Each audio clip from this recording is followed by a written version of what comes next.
as African people, we must remember our past, no matter how harsh, no matter how horrible, no matter how great. We must remember the good, and we must remember the bad. And remember, for African people to have survived the horrors of slavery and colonialism, it doesn't testify to a weakness, it testifies to our strength.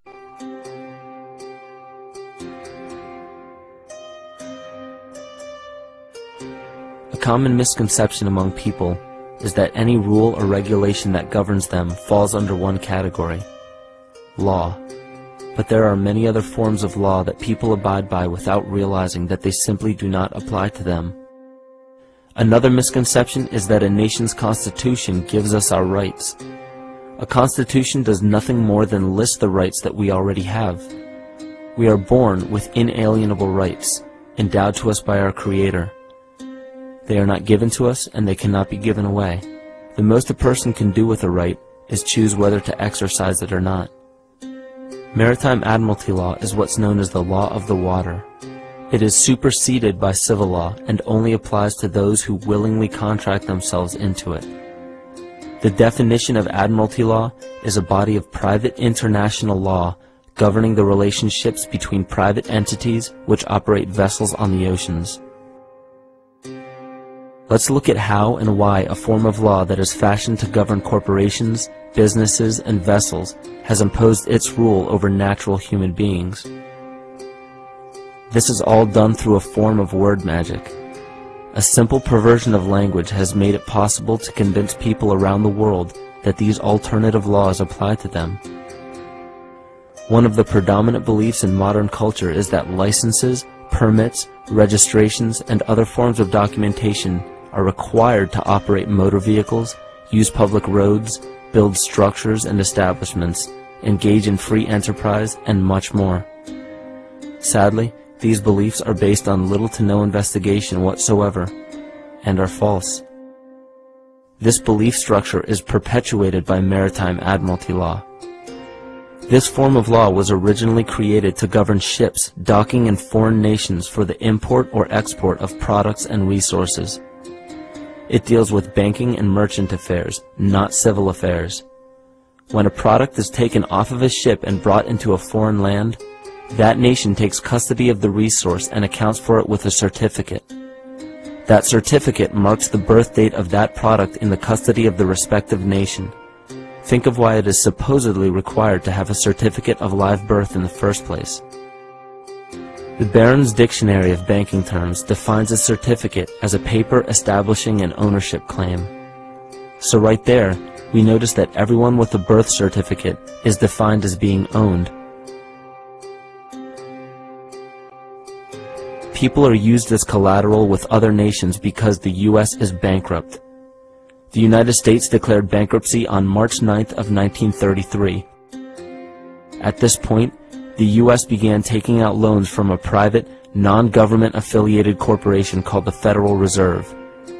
With no money to pay back the loans, the United States began using the citizens as collateral. All birth and marriage certificates are literally warehouse receipts. Just look at the similarities of warehouse receipts and birth certificates. Both document the date of issue, a serial number, registration number or receipt number, a description of the product, and an authorized informant to notify the appropriate government agency. With all of this information being readily available, the majority of people are unaware of their involvement with maritime admiralty law. This is possible through the manipulation of language. This admiralty law changed the meaning of the word person from a natural living person to a corporation. Driver's licenses, vehicle registrations, auto insurance forms, building permits, gun permits, work permits, tax filing documents, birth and death certificates, traffic citations, and many other forms of documentation that were once believed to be absolutely necessary only apply to persons or corporations. Upon signing such a legal document, you are indirectly waiving your rights under the Constitution and lowering your status to that of a corporation that is created with the same exact name as you.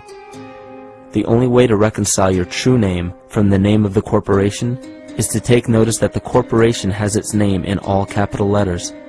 This is known as capitis diminutia maxima. You may take notice that your driver's license, birth certificate, social security card, insurance cards, and more use all capital letters to legally represent the corporation with your name, not you. The corporation is known as an artificial person, whereas you, the human being, are known as a natural person. This deception goes even deeper when it comes to the courts that we attend. When showing up to court, you will notice that there are seats for witnesses behind a wooden fence or barrier. The defendant must cross through the entrance to the other side of the barrier where the plaintiff and judge sit. This act symbolizes the boarding of a ship. At this time, business can be conducted in maritime admiralty law. The judge, acting as captain or banker, is responsible for settling the balance between the two sides. This is why there is always a monetary value involved in any court case. The captain is simply dealing with banking and merchant disputes.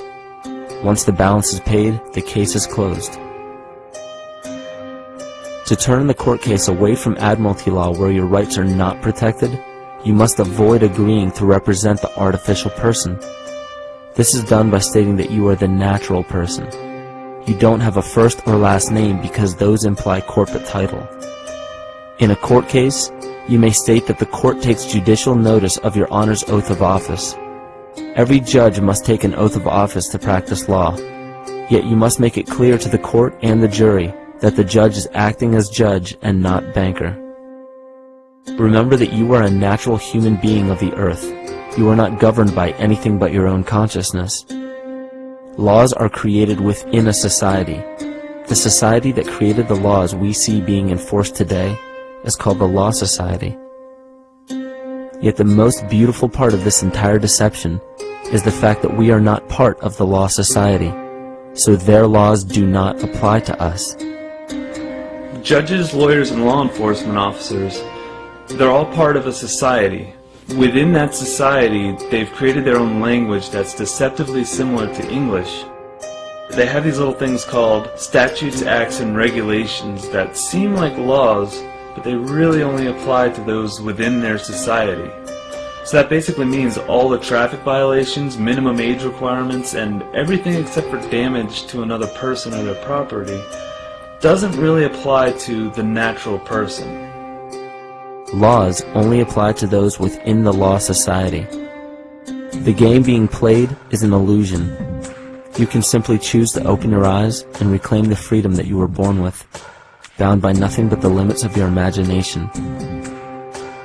These are just a few examples of assuring that your rights are being protected.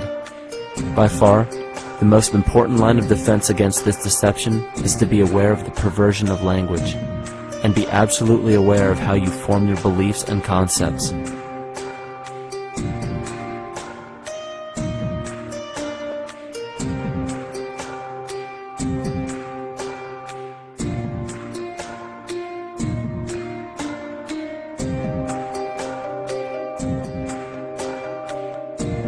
In all forms of the perversion of language, there is a mirror reflection of this in the microcosm of the psyche.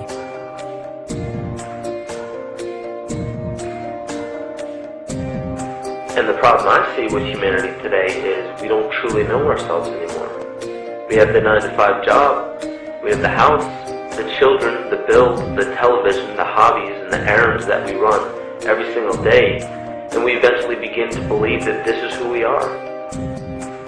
But who are we beneath the job title, beneath the status of mother or father, theist or atheist, Republican or Democrat, black or white, man or woman? Who are we? Who are we deep down inside? We don't know, because every time we hear an answer that we don't want to accept about ourselves, we deny it. We'll pass it off and project it onto somebody else and judge them for it. This is repression. And we see what repression can do to us on an individual level, but what about on a collective level of humanity? What happens when the whole world refuses to see what they truly are on the inside?